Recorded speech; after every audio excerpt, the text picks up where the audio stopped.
Hey friends, so here's looking up at you and looking down on me.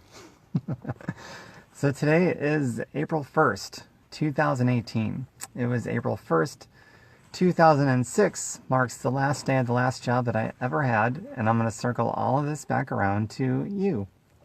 So I walked in, and it wasn't an April Fool's Day joke. I thought maybe it was, but it really wasn't. It was half expected, to be honest with you, because of things that were happening. So that was it. 12 years to the day that I have not had a job. It's the most wonderful thing ever on planet Earth. Hi, Rebecca, Beverly, Denise. Nice to see all of you. It wasn't another 4 years after that until I actually officially retired myself from the job racket. So that took place in February of 2010. So from April 1st, 2006 to February of 2010, I still needed a job. I just didn't have one. But then in February of 2010, I no longer needed one. So that's when I officially retired. But I haven't had one since April 1st of 2006, which was the last day. So what happened to it? Well, I showed up every day. I got merit increases. I went above and beyond everything. But at the end of the day, the owner of the company sold out all of our jobs to India, a company in India. So we became a victim of bad federal trade policies. And so there everything went. And at the time I was devastated, of course, like anybody would be, because that was my only source of income. You know, shackled to the dollar like everybody else. And 49 out of 50 people live that lifestyle of being shackled to the dollar. It's crazy. So eventually I started dating this terrific girl, and she was involved in a home-based business, to which I said no for 3.5 months until I said, yes, sign me up. I'm sick of this.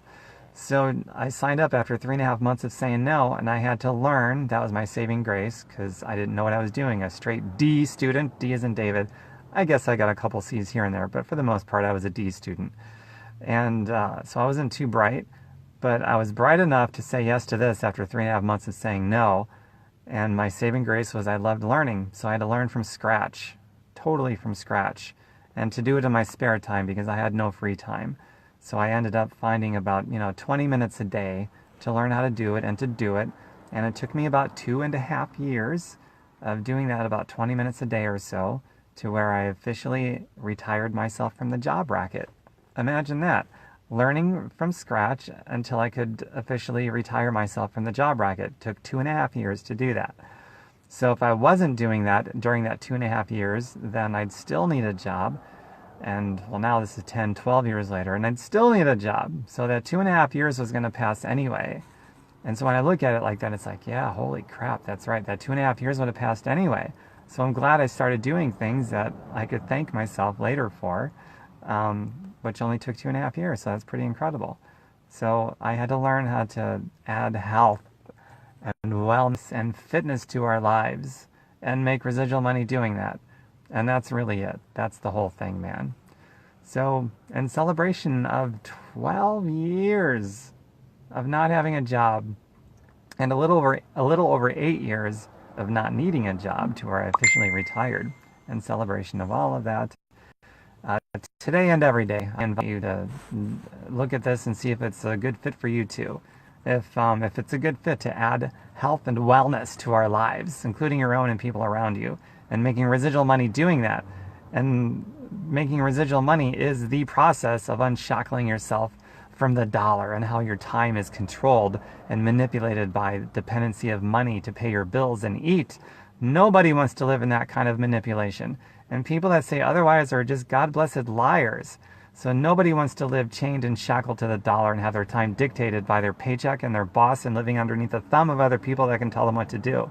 So residual and passive money is the process of unshackling from that nonsense.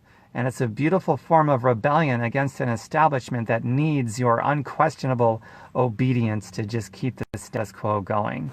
So, gosh, if you like that kind of rebelliousness, that is literally the process to your freedom and how you're going to spend your time however the hell you want, then just look at it and see if this particular thing is the thing for you. And if it's not, keep looking. Okay? But don't settle for what you have now, because it's bullshit.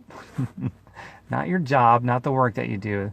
That's different. I'm talking about how you make your money. whether it's a job or not. See, some people do what I do.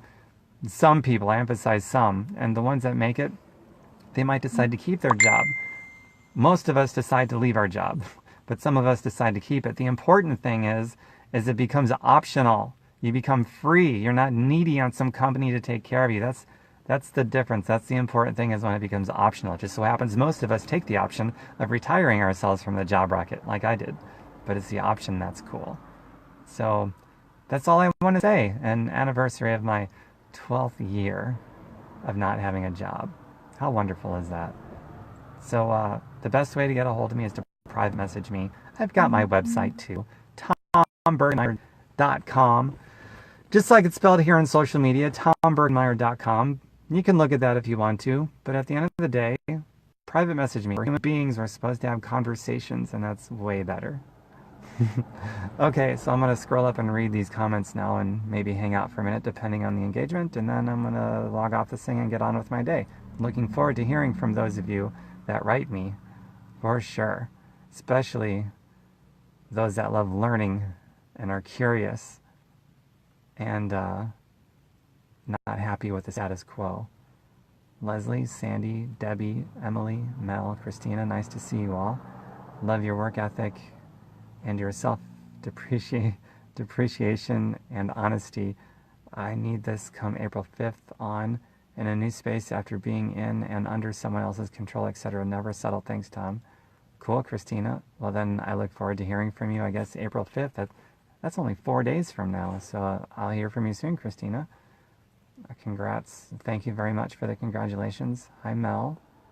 Hi, Aria, Andrea, Lisa, Amanda, Lisa, another Lisa, Linda, Terry, Joyce, Beverly, Rebecca. I think I'm all caught up. All right.